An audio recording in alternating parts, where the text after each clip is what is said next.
Golden State Media Concepts Baseball Podcast. We cover everything Major League from spring training to the World Series. We've got your favorite club covered from New York to Boston to LA. This is the Golden State Media Concepts Baseball Podcast.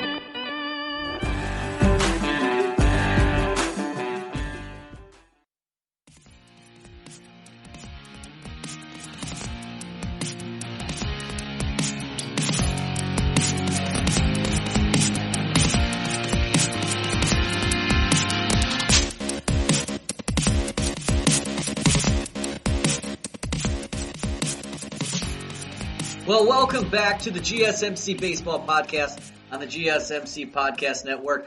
I am your host, Collin Manley, checking in with you. We have our web episodes on Sundays and Wednesdays, and sports has just been crazy right now. I mean, me personally, I've been having a great deal of fantasy football drafts. That's going on like mad right now. The NBA playoffs, that's in full swing. That's been getting exciting. Definitely been watching a lot of those games. And then, of course, baseball. So we've been getting up to date on a lot of baseball, and it's just been fun to watch because we're going down that home stretch. We're getting closer and closer to the end of the season. 60 games sure does go fast, doesn't it? It's just flying by so far this season. So we have a great deal of stuff to talk about today. We have to start with news and noise. We have to get you all of your injury updates on players. We also had one little transaction happen recently. We got to talk about what's been happening around the league.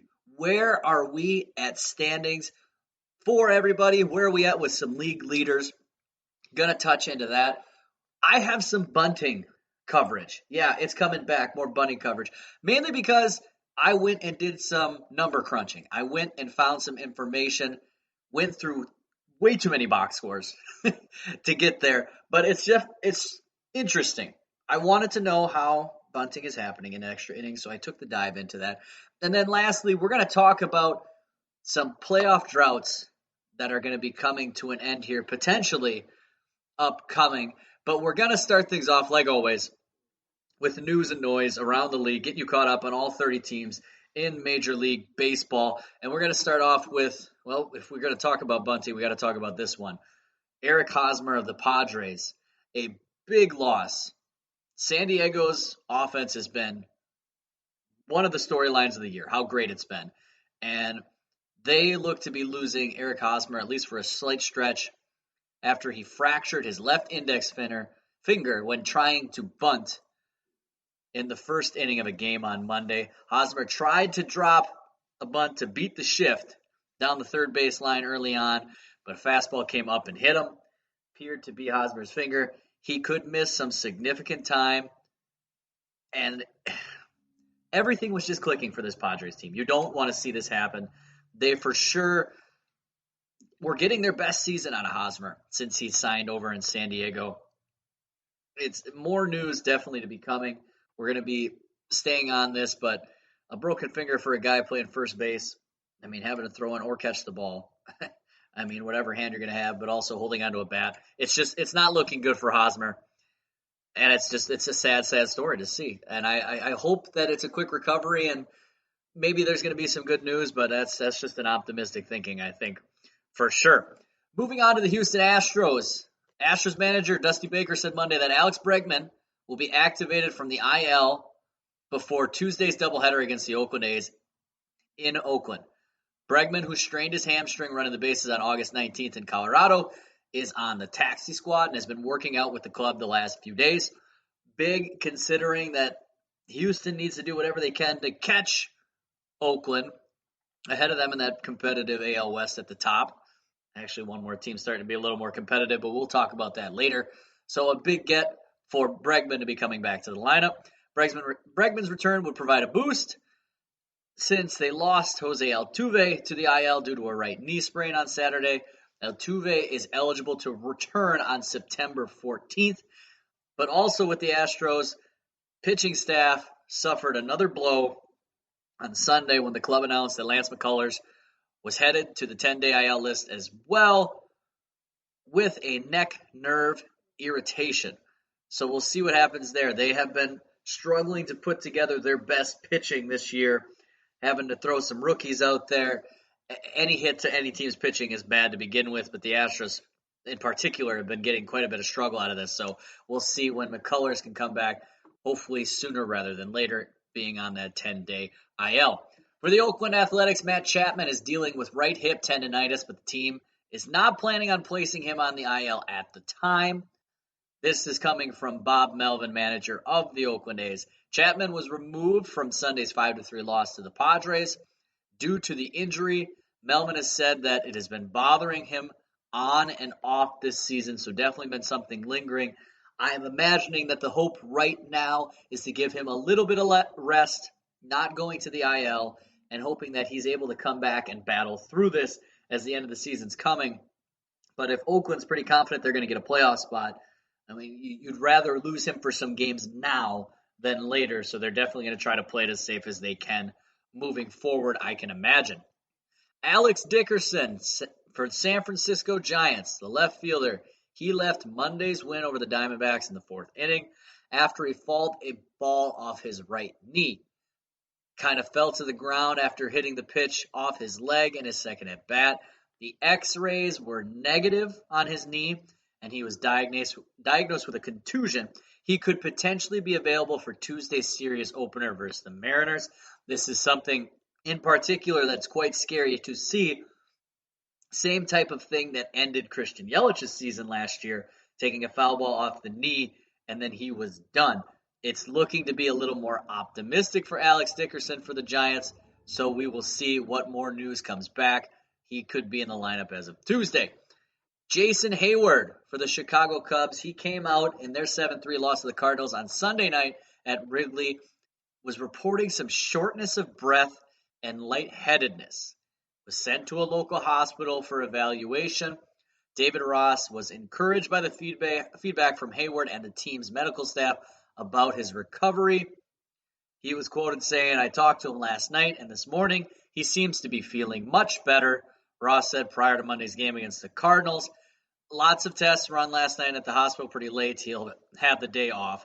And so we will see when he will be back. It's noted that Hayward's going to go through some additional tests on Tuesday. And then when the Cubs welcome the Reds to Wrigley Field for a 3-game series, so he might miss the beginning of this series, come back later. Definitely something to keep an eye on. The Toronto Blue Jays. A lot of news for one of the hottest teams in baseball right now. Teoscar Hernandez was placed on the 10-day IL with a left oblique strain on Monday. The outfielder initially had sustained the injury while he was struck out in his final at-bat of Saturday's game. Toronto has placed him on the IL on Monday with a right shin contusion. The club is getting some good news when it comes to Bo Bichette's return. Bichette is taking at-bats as a DH in an inter-squad game at the Blue Jays' alternate site in Rochester, New York on Monday, and is expected to play in the field on Tuesday. So working towards a return for him for sure. Nate Pearson, who had been dealing with a flexor strain, will throw a side session on Tuesday, while Matt Shoemaker has been playing catch at 180 feet and threw a touch-and-feel bullpen is what the words were from manager Charlie Montoyo calling it. And then lastly, the closer, Ken Giles, who had been dealing with a right forearm strain, will throw another live bullpen session on Tuesday to see where he is at. Expected to be nearing his return. So a lot more positive news when it comes to Blue Jays players returning, which is a very welcome sight for a team that has just been hot and winning a great deal of games as of recently. Shin-Soo Choo for the Texas Rangers left Monday's game against the Mariners in the fourth with a sprained right hand. X-rays were negative. They did not seem to find a break, which they had been concerned about. He's going to come in, and we're going to see where he's at later. Manager Chris Woodward was kind of talking about he's being optimistic that he'll be back for the Angels series, which is coming up. Choo injured the hand sliding into home plate on a 2-run double in the fourth inning. We'll see when he is returned. There's going to be more news coming for that one. Dallas Keuchel for the Chicago White Sox was in the middle of a great start for the Royals when he had to exit due to some lower back stiffness in the 6th inning. I've said it before, and I will say it again. When it comes to back problems with pitchers, this is something that is very scary to me, and you have to take this seriously. Let them ease up. He is considered day-to-day after yielding 2 hits and striking out 2 on 49 pitches in the 8-2 victory. Don't want to lose any pitching for a team that's going into the playoffs pretty strong, so I imagine this is another one where the White Sox are going to take it easy right away. Rather lose him now than later. Justin Turner for the LA Dodgers had been dealing with a left hamstring strain, is continuing his recovery, but manager Dave Roberts did not offer a timetable for his return to the lineup. He has been out since August 28th when he had injured that hamstring trying to steal second base. Roberts was quoted saying yesterday was a pretty good day. He took grounders on his knees. He threw about 120 feet, took swings in the cage. All in all, was getting a lot of work trying to get back up to speed so that he can return to the team in the near future, which anything to help that Dodgers lineup get better is just a bonus at this point. Kwang Hyun Kim for the Cardinals is feeling better after he had to go to the emergency room at a Chicago hospital when he began experiencing abdominal pain on his right side Friday. The right-hander was diagnosed with a kidney ailment, remained in the hospital until Saturday afternoon when the pain had subsided. The Cardinals placed Kim on the 10-day IL on Saturday. It's a scary issue. You don't want to mess around with any type of kidney problems. Mike Shildt had said, manager for the Cardinals, medically, if he's in a controlled setting, he can continue to work out, play catch, throw bullpens, and keep his arm strength up. And when he gets to a point where he feels like he can compete and be vulnerable for contact, not be vulnerable for contact, he'll be back to being with us. So more to see going forward when it comes to Kim, but some positive news at least coming his way. Atlanta Braves, Cole Hamels is going to throw a live BP on Sunday after. He did throw a live BP on Sunday afternoon. Moving in the right direction. He missed training camp with shoulder problems. He missed summer camp with what was called left triceps tendonitis. So anything to get him back to help the pitching is huge, especially considering the fact that Max Fried had been suffering a little bit with some injury problems. So we'll see if this will hurry along Cole Hamels a little bit, because Max Fried had been placed on the 10-day IL with back spasms. The left-hander had been placed there on Tuesday. He is 6-0 on the year, 1.98 ERA in 7 starts this season. Easily had been their best starter so far in the year. They noticed that his velocity was down in Sunday's start against the Nationals. So trying to get him back more closer to the postseason is the hopes for the Braves, holding off a Phillies team that's been just charging as of recently. Ozzie Albies, also for the Braves, will be taking batting practice for a 3rd straight day. Possibly could begin playing simulated games. He's been sidelined since August 5th with a right wrist bone contusion. If all goes well, they're hoping that they can activate him from the IL on Wednesday or Thursday. Jorge Soler for the Kansas City Royals, so he had to exit on Saturday in the 4th inning with some right oblique soreness. He had already missed a game earlier this week with an injury, and after his swing in his first at-bat Saturday, he mostly irritated that injury a little bit further. They said Soler is day-to-day. And lastly, Juan Soto for the Nationals was scratched from a lineup on game 1 on Friday of a doubleheader because of left elbow soreness. That MRI has come out clean, at least said from manager Dave Martinez, but the outfielder was out of the lineup for the 5th straight game on Monday. No reason to push him along at all, as the Nationals probably look to be on the outside of the playoff hunt. Make sure you keep the health of your bright young star ahead of you. And lastly, one little bit of transaction news. The Brewers released Justin Smoak after designating him for assignment. He was designated on Tuesday of last week. Smoak was hitting 186 with 5 home runs, 15 RBIs, and 33 games for the Brewers. So definitely off to some big-time struggles. He had quite a good history when it came to playing with Toronto, trying to recapture anything that he could. But just a down season, and that kind of is almost a little bit of a story of Brewers hitting overall this year. They have just been struggling to get much going for themselves. So that's going to be it for news and noise around the league. We are going to be coming back, and we got to talk about the standings in the MLB because there's been some movement. There's been some changes, some stuff that has shocked me a little bit. We have some fights that are still going on. There's a lot to talk about, and we got to talk about this American League, and we're going to do that in a little bit. Take a quick break here on the GSMC Baseball Podcast and the GSMC Podcast Network. This is your ultimate stop for everything sports. The Golden State Media Concepts Sports Podcast. Should I say more? From the NFL, MLB, the NBA to MMA, it's all in here. The Golden State Media Concepts Sports Podcast. Listen now.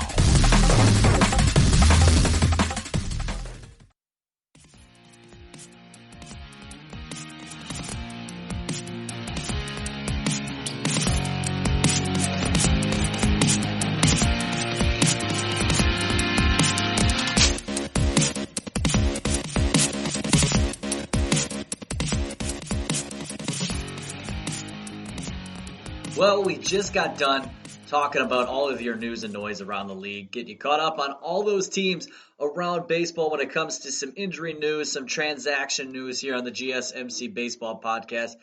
But we also need to take the time to look at some standings because how things have changed. I was a believer that there wasn't going to be a lot of movement, at least in the American League. It felt set. It felt like we knew, even if we had to kind of iron out the last couple spots, it really didn't seem like there was much more movement to happen. But was I ever wrong? It has changed greatly. So we're going to start with the American League, looking at the AL East. Now, the one thing that has stayed constant here, the Tampa Bay Rays sitting atop, 28-14. That's one of the best records in baseball and is the best record in the American League. They are sitting 7-3 in their last 10, putting up 210 runs so far this year. That's a pretty darn good offense looking across the league. They've just steadily taken this top spot in the American League East and held on to it. No problems whatsoever. Where it gets interesting is right behind them. Second place, standing strong, the Toronto Blue Jays. It was a team we thought to be interesting at the start of the year. The excitement around their young players was there. It felt like this was going to be a growing year. It really did. Especially when you shorten that season down, they're not going to get a full 162. There was a chance that there was just going to be some ups and downs, but this team is clicking. They are 6-4 in their last 10. Won their last 2 games, but they've been winning big ones, beating the Yankees, of course, to get above them in this American League East. They have a 2-game lead over the Yankees right now. Put up 208 runs so far on the season, plus 24 run differential. Tampa Bay Rays, if you were wondering before, they're plus 35. I didn't see this climb coming. I didn't see it for sure. They are now currently at an 89.8% chance of making the playoffs. So it's looking like Toronto, even though they're not playing in Toronto, the Buffalo Blue Jays, I guess, are going to be in the postseason. At least it's looking that way. So we'll have to see how this settles out. I would love it. I would love this team in there. No complaints from me, for sure. Sitting in third, the New York Yankees. I could put my hand up and say I was one who believed this team was going to win this division.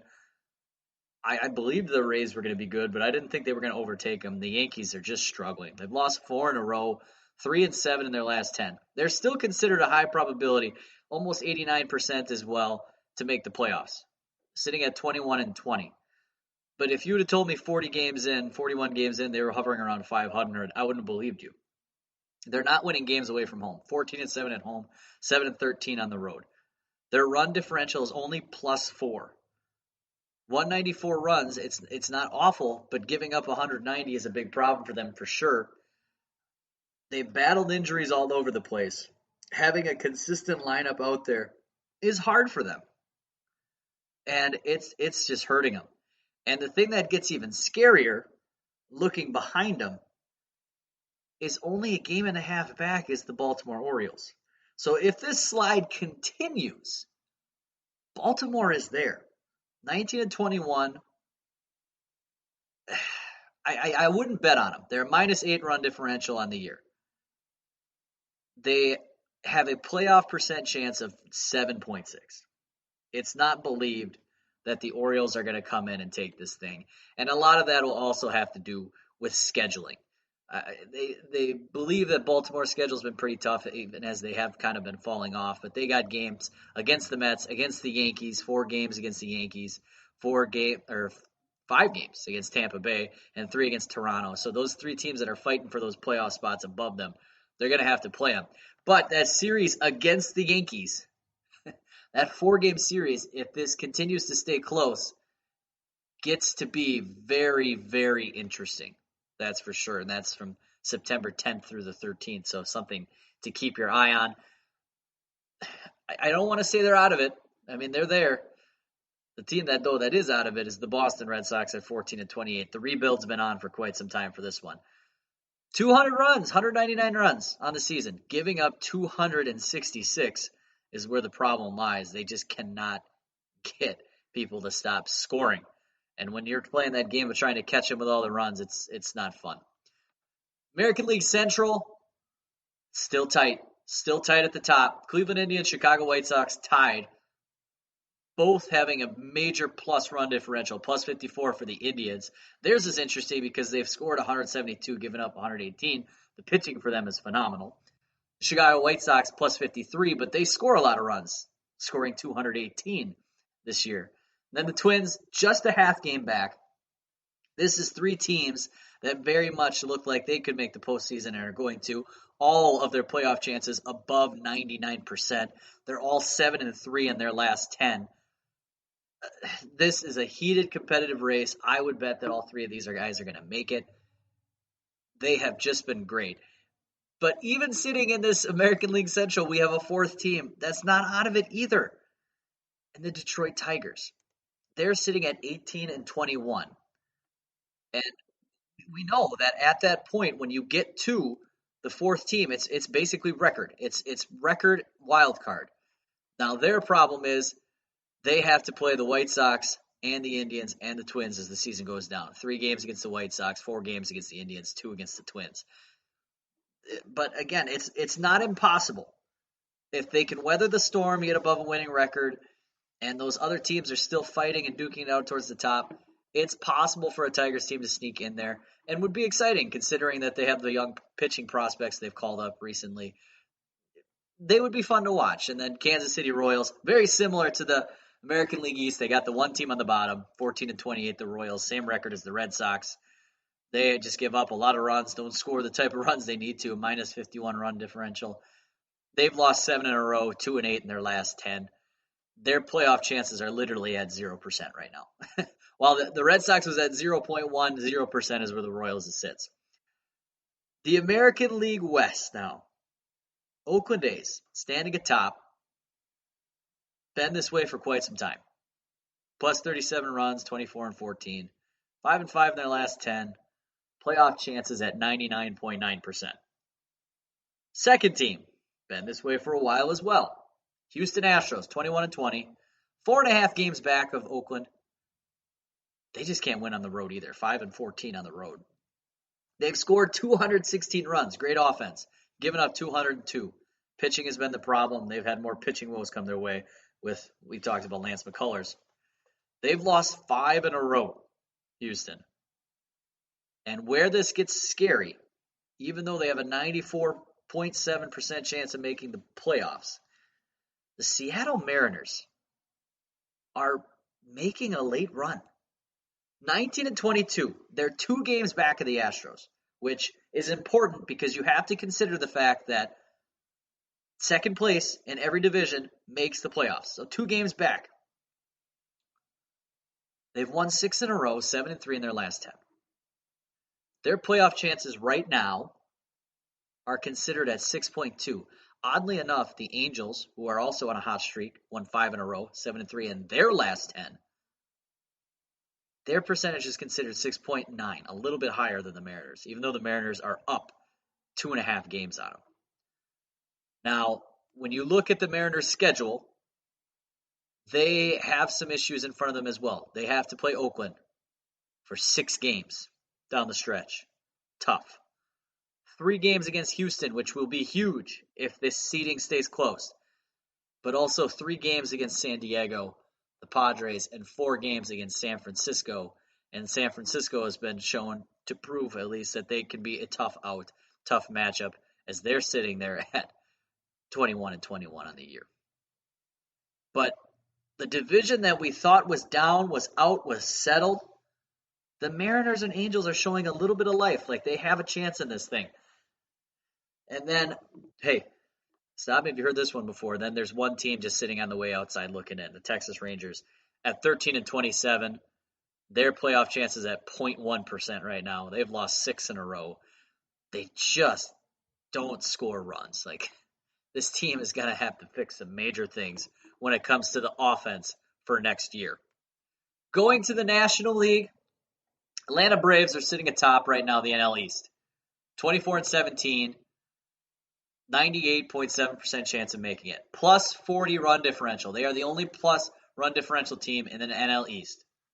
But behind them is the team that I would be very scared about, especially with the Braves just losing Fried recently.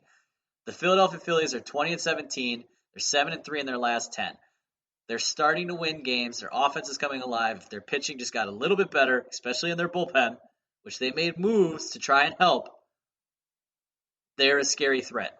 88.7% chance. It looks like the Phillies are going to make the postseason. So those two look to be almost locks right now. Miami Marlins sitting there at 18-18. The surprising thing about the Marlins is they are 2-9 at home. They are really good on the road, but they just don't win at home. They're 4-6 in their last 10. That's problematic. -8 run differential for a team that's 500. At least you're lingering around that 500. They have a tough road ahead of them. And right behind them, the New York Mets, who are 2 games behind, but the Marlins have to play some games to catch up. They're at 19-23 with a 41.5% chance to make the playoffs. Split even run differential, 204-204. A little more consistent pitching would help them out a great deal, as their offense has been pretty good at 204 runs. They're 4-6 in their last 10.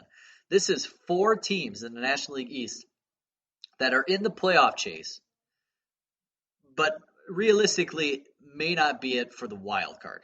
The wild card might not be in play for some of these guys, just because there's some better teams out there that will be sitting third in their division potentially.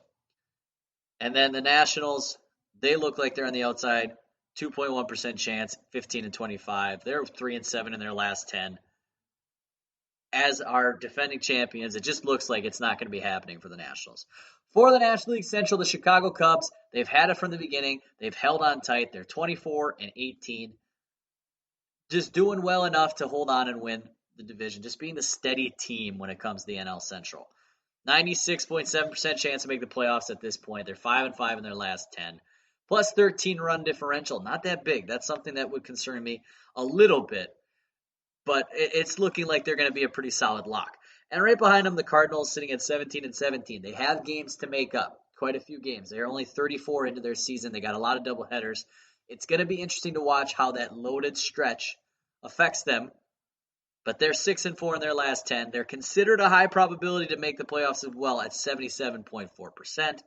3 games behind the Cubs, but 1.5 games behind them is the Milwaukee Brewers, who at 18-21, 5-5 in their last 10, they have a 45% chance to make the playoffs. If their offense just starts clicking, we'll be talking about this team a lot more. -34 run differential, but the 155 runs is just so low. So incredibly low. They have talent. They have bats. It's just all if it comes together at the right time. It feels like a lot of people believe another September run is coming, but it's been a hard stretch for Brewers fans to watch. Right behind them, one game back, the Cincinnati Reds at 18-23. They have 27% chance of making the playoffs, 4-6 in their last 10. They're similar in the sense of the Brewers, 161 runs. They need to get more from their offense. Talent's there, bats are there. They got some slugging guys, and they have some starters in that rotation that are just good for Cincinnati. Give them some more run support and help them out. They have been carrying you guys to have even any thought of lingering around 500. And last place in the Central, sitting on the outside looking in, Pittsburgh Pirates at a 0.1% chance of making it. They're 13-26. Their season is going to be coming to an end once they hit game 60 for sure. The National League West. What a tough division. Dodgers, class of baseball, 30-12, 7-3 in their last 10, and they've lost their last 2 games. They're almost at a plus 100 run differential, plus 98. That is massive considering the second best in the MLB is plus 54 with the Cleveland Indians and tied with the San Diego Padres. Offensive production, pitching is there. Class act, one of the best in baseball right now.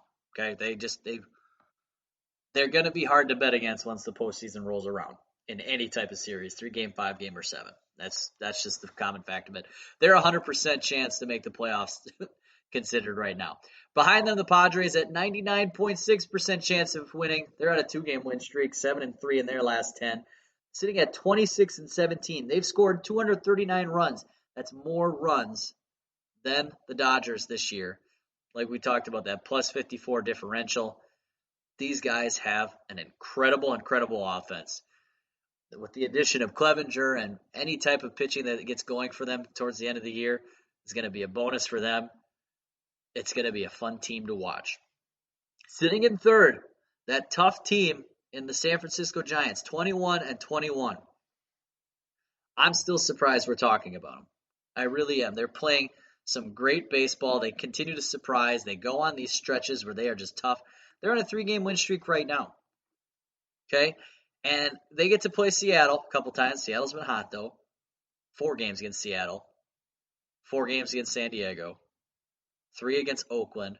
4 against Colorado, where that season series is going to be meaning a great deal, and then ending the season with another 3 games against San Diego. So their stretch is tough. Very tough, with 7 more games to be played against the Padres. But if they can fight and hold on, then we'll be talking about them potentially in the playoffs as well. Then we have the Colorado Rockies, and they were hot, but they have fallen. 4-6 in their last 10. They're 20-21. 32.3% chance to make the playoffs. The Rockies have a lot of big games ahead of them. The main reason that their probability of making it is further down is they've got games against the Dodgers, Oakland, San Diego. It's a tough stretch. Those 4 games against San Francisco, like we talked about. The nice thing for Colorado is they end the season with 4 games against Arizona, so they can make up some ground if they're in it. But there's definitely a lot to be talking about when it comes to the Rockies. What was a hot start, been kind of a steady decline for them. It's been tough, I'm sure, if you're a Rockies fan, to be watching all of this happening. Lastly, we got the Arizona Diamondbacks on that outside looking in. Once again, 15-27. Disappointing season. Not 6-18 on the road. 9-9 at home. They just cannot win games. They've played so many road games. It was going to be nice for them down the stretch to get more home games, but they're just so far behind. 2-8 in their last 10. Lost 3 in a row. Minus 42 run differential.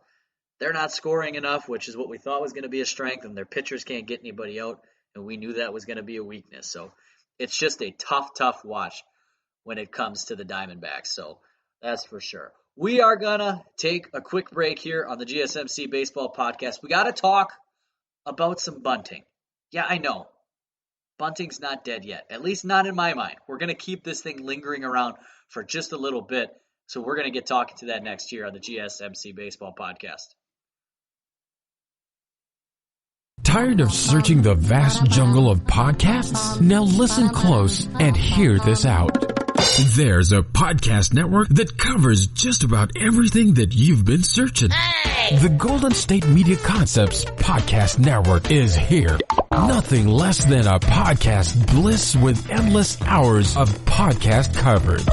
From news, sports, music, fashion, cooking, entertainment, fantasy, football, and so much more. So stop lurking around and go straight out to the Golden State Media Concepts Podcast Network. Guaranteed to fill that podcast itch.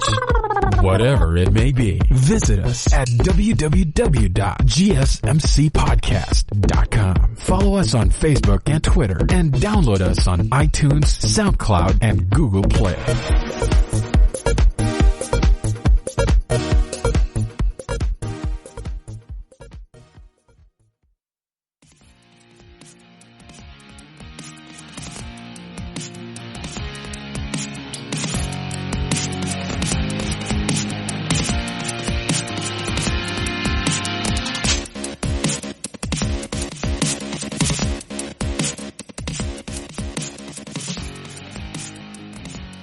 Have some numbers that we need to go over, that we need to crunch from this season, based around a discussion that I have been loving to have with baseball so far this year. So extra inning games have been happening at a pretty high rate. It's been exciting to have as many extra inning games as we've had, for sure. And I think that with that came a lot of excitement. Of course, for all those that are baseball fans of the MLB this year, we have the whole new guy on second base to start in extra innings, which has really changed a great deal when it comes to strategy in the game. Now, something that has changed drastically in recent years has to be the use of the bunt. Not many people are bunting, and I made the argument earlier in the season that I think more teams should be when we look at the same statistics as the reason as why people have shied away from bunting. And as we are getting to about 2/3 through the year, a little bit further, I went digging.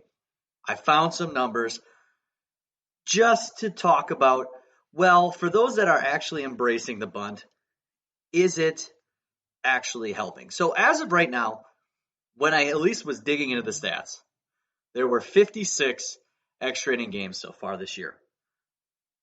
Pretty high number. And from there, I truly looked how many people were attempting to sacrifice bunt people over. And I took the time. I went through all the box scores. I made sure that I didn't miss anything here. I noticed that there has been an attempted 27 bunts to move a runner over. Now, this needs to be put a little bit into perspective for a couple reasons. One, if you're a team that just doesn't bunt, period, okay, you're going to be staying away from that. We see that with some of these high-power offenses like the Yankees, like even the Astros, the Cubs. I mean, teams that just, they've had some hitting throughout their lineup. They really kind of stayed away from bunting. We just didn't see many attempts from them at all, okay? Also, we need to talk about if a team gets a lead in the top of the inning, we're not seeing as many teams bunting, obviously in the bottom, if they're down 1 or 2 runs. When you're putting that pressure on in that top and getting a run across, the sacrifices were just harder to do in the bottom. It was something that we saw a lot. If someone bunted and scored on the top of the inning, we saw less bunts in the bottom. If someone did not score in the top of the inning, we saw more bunts in the bottom of the inning. It's stuff that makes sense, and it plays into the total amount of numbers. So roughly in 56 games, we saw about 27 bunt opportunities. Okay, so pretty good numbers, I would say. I mean, less than 1 a game, but they were happening. Here's something, though, that really surprised me. Of the 27 attempted bunts to sacrifice over, 24 were successful. That means 24 times out of 27, a very high percentage, we were getting these bunts down. I found this absolutely insane because the conversation I was definitely having with people had to be with, well, we're just not practicing bunting. We're probably not going to see this as much. This is just the extras, okay? If it's other innings, I didn't count those. I didn't go diving into full game box scores, play-by-play. Just in the extras, 24 of 27. That's pretty dang good. Surprised me a great deal. But there is more going from there. I did have some things that I didn't include. Of those 24 that were successful, 15 times runs scored. 15 out of those 24 times runs were scoring off of those bunts. So, looking at that, obviously, about 60% of the time. Pretty close when we looked at the beginning of the year, the chances of scoring from third with one out. It was around 66%, so it's pretty close there. And these are small numbers. These are definitely small statistical numbers. So when they are actually legitimately that close, I was quite surprised how well this was working out. Now, some other things that got interesting here is there was 3 instances where a team already had a lead. So say that they scored a run in one inning in the top of the inning, and then they bunted to try to get another one. I mean, I was counting that in the sense of, well, they are still trying to sacrifice to get runs. So I felt like those ones needed to be included here for sure. Now, going on, 15 times runs scored after successful sacrifice. Of those 15 times where runs were actually scoring, and again, we included some where they already had a lead, the team won 13 out of those 15 times. So, a lot of perspective in this. One of those times that the team didn't win, both teams had bunted and both teams had been successful in scoring. So you can only pick one of those two. That went against it. So when we're seeing people score, they're winning at a high percentage from those sacrifices over. Now, you could make the argument right away, well, if they score an extras period, they're winning at a high percent. Yeah, I agree with you. That's not something crazy, but I'm looking at a strategic play to get these guys over. So all in all, people that are getting the bunts down, 24 times that the bunts were getting down, 13 of those 24, that team was winning. Over half the time. Now, the one thing that really bothers me about this is it's such small numbers. So you're looking at, just over half the time if you're doing this, you win the game. You like that if it's over half. That's definitely a percentage. You're like, I'm telling you, you're winning over half the time. That's a good thing. But 13 out of 24 probably isn't going to be something to persuade a lot of teams. We're also seeing select teams that have really bought into this, like the Blue Jays are a team that are bunting a lot. The Baltimore Orioles were bunting a lot. Surprisingly, I saw that the Phillies were a team that bunted quite a bit. So we're seeing some teams buying into the idea. Not all teams, but some are really doing it. And I understand you also got to take into account where you are at in your batting lineup. That's important because obviously you're not going to ask your 3, 4, 5 hitters to bunt and try to get a guy over. Maybe you will, but it's highly unlikely. We also had a situation where a bunt got down, guys on third, one out, and the Orioles, I believe, they had a guy thrown out at home on a sacrifice fly attempt. That was also a lost game right there. So could have been 14 out of 15 with our only one being where the two teams both bunted. I can't look at this and confidently say that everyone should be doing this in extras. Okay, because it's something that's still risky. You might not be getting it down. There's some defenses that are really good at this. But I really was surprised at how great of a success rate in this small sample things really were going. There's some teams that sacrificed, didn't get the bunt down, didn't score, and they still won games. Okay? I didn't include those that got sacrifices down. Let's say in the 10th inning they got a sacrifice and the run didn't score and they still won the game later. I didn't even include that in the numbers. If you didn't score off that sacrifice, I was not bringing you into this because I really, truly wanted to see, okay, this runner scored off a bunt. That is why they won the game. Okay? I think we're having some teams buying in. And even surprising, like I said, the Giants, the Blue Jays, the Indians, they all had a game where they got their first run, and they were bunting to get a second run. That's not something you see in games. You don't see that in any innings during the game, but teams know since the other team's going to be coming up in the bottom of the inning and they're going to have a runner on second already, we need to try to add any type of insurance that we can. It's been fun to watch. We're even seeing teams just totally give up if they can build a little bit of a lead. Obviously, they just give up on the guy in second and act like he's not there completely. They let him run freely. I also was surprised to see, even with some great defense in the MLB, we had a few situations where these guys were getting on base for bunt hits. And it's not like you're hitting into shifts. You can't have these major shifts on when you have a runner on second base to start. That can't be happening. You're giving up too much. But even with great defense, at the highest level of baseball, we were having bunt hits with a runner on second base when they were trying to sacrifice. I think, and will continue to push. I obviously want to see more numbers.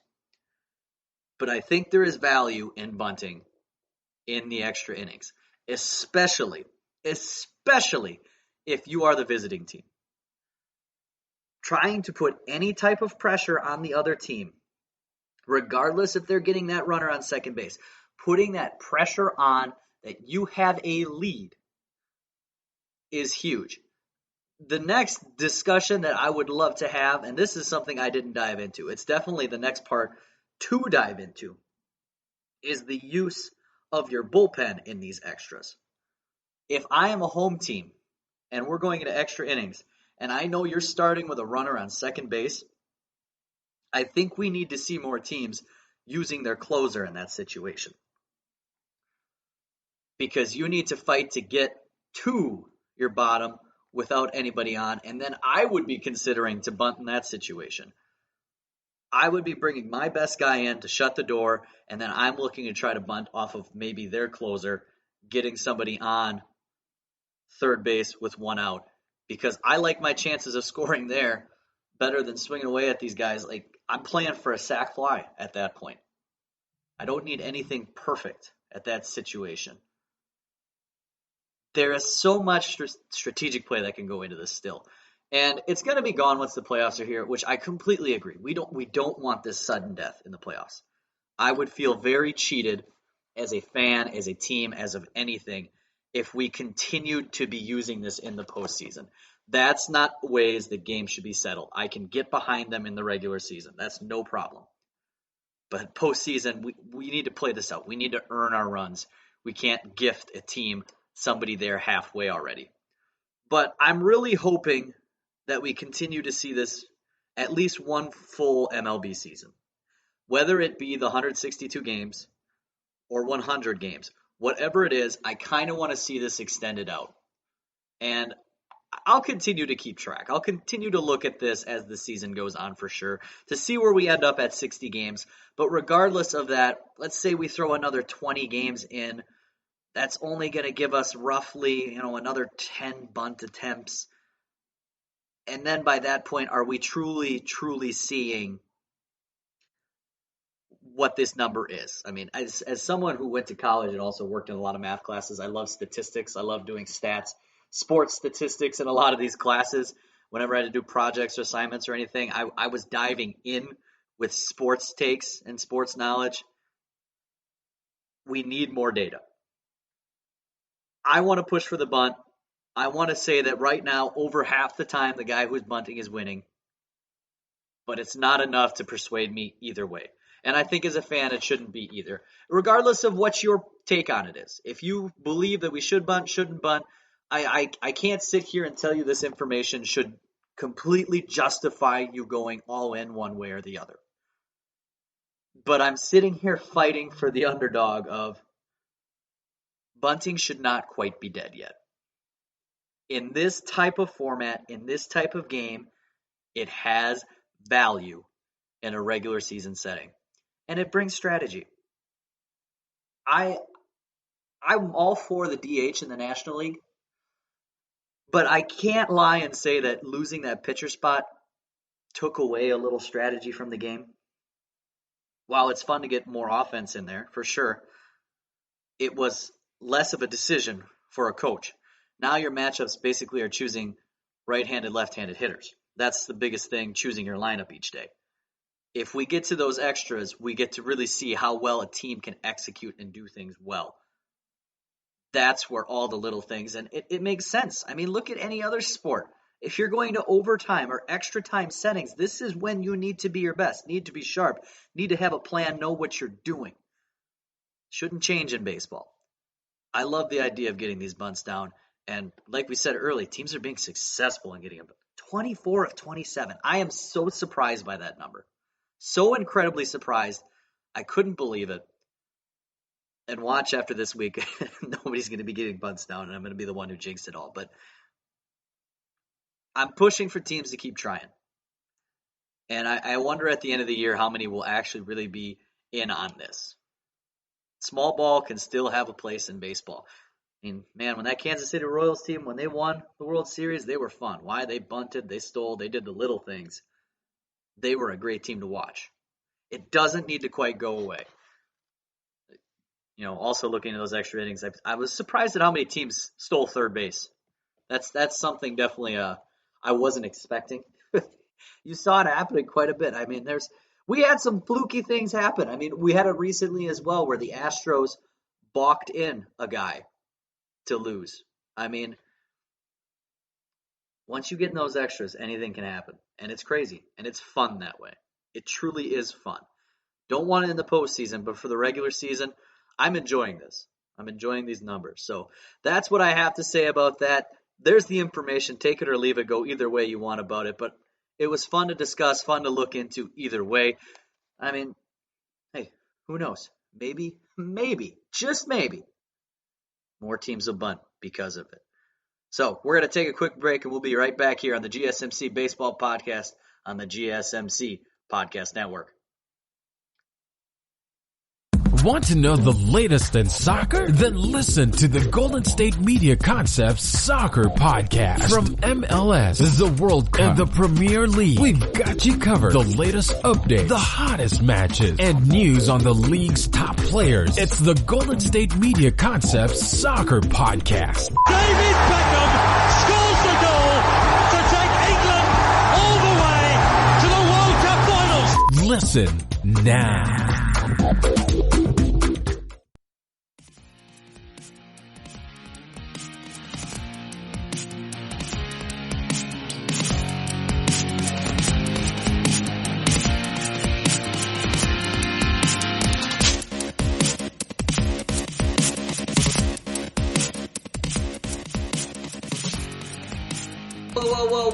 Well, we have some teams that potentially can make their first postseason in quite some time. Now, I have to start off with this. I feel kind of a little cheated, all right? I have to be honest and say that, because with us moving the playoffs out to 16 games, we obviously are going to get a ton of teams to make the playoffs. Well, I shouldn't say a ton. We're going to get, there would be 5 on each side, so 3 on each side, 6 total teams that make the playoffs. That would not. Okay, this is normally something that would not be happening. But with this addition, we're going to see some teams sneak in that haven't been in a postseason in a very long time. So we had to take a moment to dive into the article by Andrew Simon talking about some of the long MLB postseason droughts that potentially could end this season. And some of these are still very much up in the air. We do have to say that. And their percent chance of making it could be quite low.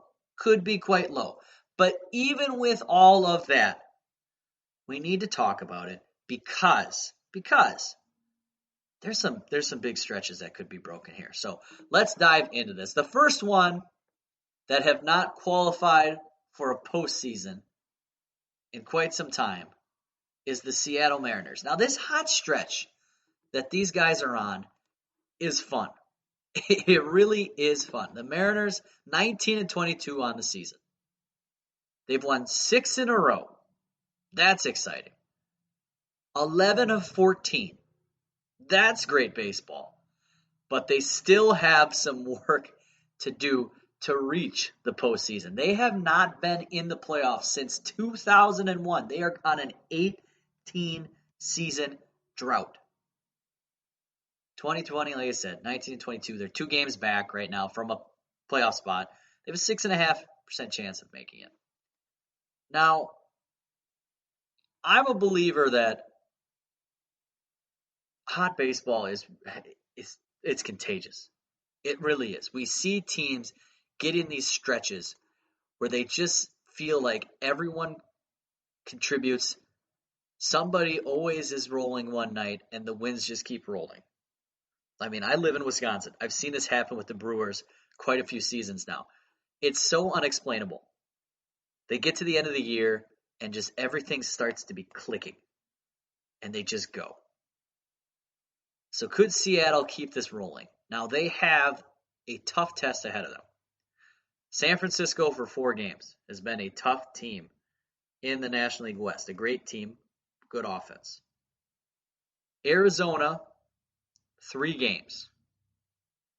That's something that will help them down that stretch. They cannot afford to lose any of those games. They need to take those 3 against Arizona because they have 6 games down the stretch with Oakland, 3 games against San Diego Padres, and then what might end up being their most important series for the year, 3 games from Monday, September 21st to the 23rd with the Houston Astros, which at that point of the season, if they continue to play some great baseball and Houston continues to struggle a little bit, could be either the nail in the coffin or building the lead. So, it seems hard. And this is a brutal schedule. I feel for teams that are in the National League West and the American League West because you just have so many great teams there. And just because of your location, you're set up there and you're playing some great, great baseball. I mean, even in that stretch where the Mariners are going to see the Diamondbacks for 3 games, right now it's looking like they could see Zach Gallen. And that's someone you don't want to be facing right now in the season. So even that's not a guaranteed win. I'm hopeful for this Mariners team. I'm hopeful because I just love hot stretches and good baseball. I'm a fan of those things, just like a lot of other people are. This would be the first time they made the postseason since Ichiro's rookie season. That idea is just incredible. So we'll see if the Mariners can end their drought. The next longest drought, the Miami Marlins, who have not been in the postseason since 2003. So they're on a 16-season drought. As of right now, they are the number 8 seed. They have a 31.8% chance, 18 and 18 on the year. They obviously got to make up some games. They're not as far behind as some other teams, but they still have to make up with a few doubleheaders coming forward. And they're just around that average. I mean, their record is average. They have run differential. They're a -8, so right in that area as well.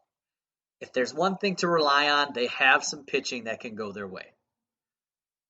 Their season breaks down interesting in the sense that they have a couple games coming with Atlanta. That's the series they're in right now. That's a team that's fighting for their lives to stay atop the NL East. Then they have 7 straight games. 7 straight games against the Philadelphia Phillies team that not only wants to keep the second spot, but also wants to probably overtake the Braves. That's going to be a just bloodbath of a series. It really is. If the Marlins can come out of that still in it, here's the stretch that saves them. 3 games against Boston. We know that's a team that's not very good. Who knows what they're going to be throwing out as a lineup at that point. 5 games against the Nationals. Could be a spot to make up some ground as well, even though I'm sure that Nationals team might try to fight as well. 4 big games against Atlanta. Seeing where they'll be at in their season, if they survive their injuries with pitchers. And then a 3-game series to end the year at New York. Which, if we're following the pace that the Yankees are at right now, they might be seeing those games as must win. So this route for Miami also looks terribly tough. Terribly tough. But they have a stretch in there where if they can survive some of this, they will have a chance to still be in it. So 16 seasons. Been a long time as well. This franchise, the funny thing about them, has made the World Series both times that it's qualified for the postseason. Twice. Made the postseason, 2 World Series wins. So I'm sure the rest of the MLB is probably sitting here thinking, we don't want this team to make it, so we probably should play them pretty tough. The Padres. This is a team that was going to lock themselves in. They were going to make the postseason regardless. So the Marlins and Mariners, they might sneak in. Those playoff droughts, probably in normal seasons, should still continue to be droughts. Might be a little cheated on this one, but the Padres, they were going to make it regardless. They last appeared in 2006, 13 seasons for them. They currently are the number 4 seed in NLC. I find it crazy with how good they've been, one of the best records in the National League. They would have still had to play a wild card game. That's brutal for them. So the format change for them is really actually kind of nice. 99.5% chance. San Diego is suddenly a very exciting offense with what they have. They're so exciting to watch. Fernando Tatis might be overtaking Trout as the most exciting player in baseball. I don't want to just give it away in one season, but Tatis, he's must-watch. He's as must-watch as they come. 15 home run season so far. He has been a slugger and just been great. They'll try to make a run at the Dodgers, but it seems like it's going to be unlikely. Unless the Dodgers hit some sort of cold stretch, it feels like they're not going to get there. 4.5 games back, realistically, is not that brutally tough to make up. It's not impossible, but with how good this Dodgers team is, that just seems unlikely. Down the stretch, they got 2 games against Colorado, finishing up that series. 4 games with San Francisco, then 3 with the Dodgers. That could be an important series. I mean, if they stay within striking. 3 with Seattle, 2 against the LA Angels, and then 3 more games with the Giants to end up their season. Their schedule doesn't look as brutally tough, just knowing that Colorado's been on the downside, and we'll see with San Francisco. They play tough, they have great stretches, but who knows? It could be a cold stretch at that point too. So, got to be realistic with that as well. The Chicago White Sox, 11 seasons without a playoff appearance. This is another team that would have made the postseason. They would have been a wild card team at the worst, we're feeling. They might still win the American League Central. Currently, they're number 4 AL seed. 99.9% chance. This is just like the Padres. This is the exact same thing. Electric, fun, young players. Luis Robert, Yon Moncado, Eloy Jimenez, Tim Anderson. I mean, we can go down the list of great players. They got Yasmani Grandal, who's been having his moments, exciting to watch.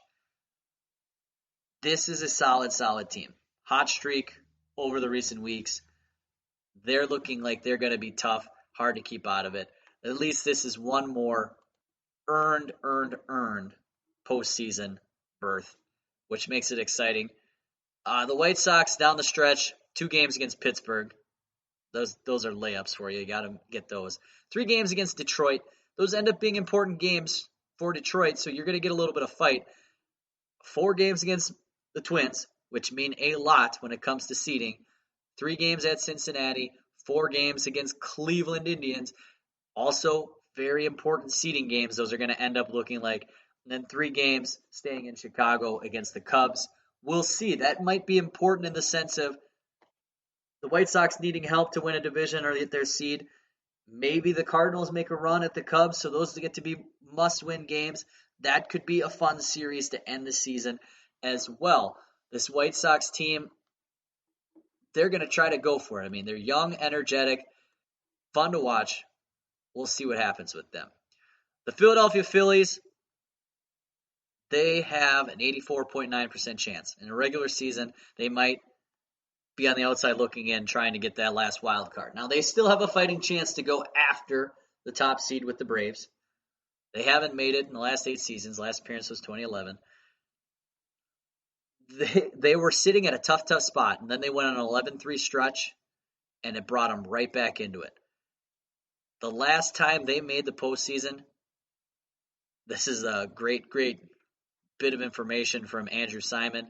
It was Chris Carpenter for the Cardinals outdueling Roy Halladay in a Game 5 of the NL Division Series. With those names, that just tells you the stretch since the last time we got to see them playing. Now the Phillies schedule, there's belief that it's a little bit easier as well, which helps them out. A couple games against Boston. Then they have that long stretch like we talked about, Miami and Philadelphia. That's going to be the important series. 3 games against the Mets, 4 games against the Blue Jays, which ends up being very important. 4 games then against the Nationals, and then a Tampa Bay Rays team that might have something locked up at that point, so it would be interesting to see what they're throwing at them to end the year. So that's why I think the Phillies are probably getting a little more of a head nod, because that series, which normally would look tough, may not be as tough when we get there. Now, a couple other teams that are really on the outside that could potentially end their playoff drought, I would say realistically not as much. The Cincinnati Reds, now they have a chance, but they're 2.5 game backs of a wild card spot right now. They did a lot in the offseason. High hopes this year for sure. Not really working out as the offense hasn't been there as much to help the pitching as they need. They get a hot week, though. Anything can happen. Anything can happen. But they're looking like they're someone that's going to be on the outside looking in. The Tigers, they haven't been there in 5 seasons since 2014. They're 2 games back of a wild card spot. They lost 114 games a year ago.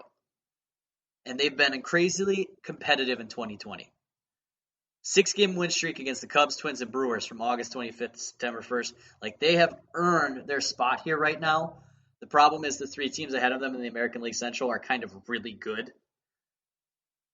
And when you have that, that's a wild card spot locked up right there. With everybody's second place team in the division making it, that's just a hard thing for the Tigers to overcome. They're not out of it, but I would say, realistically, if I was a betting man, I would go against them.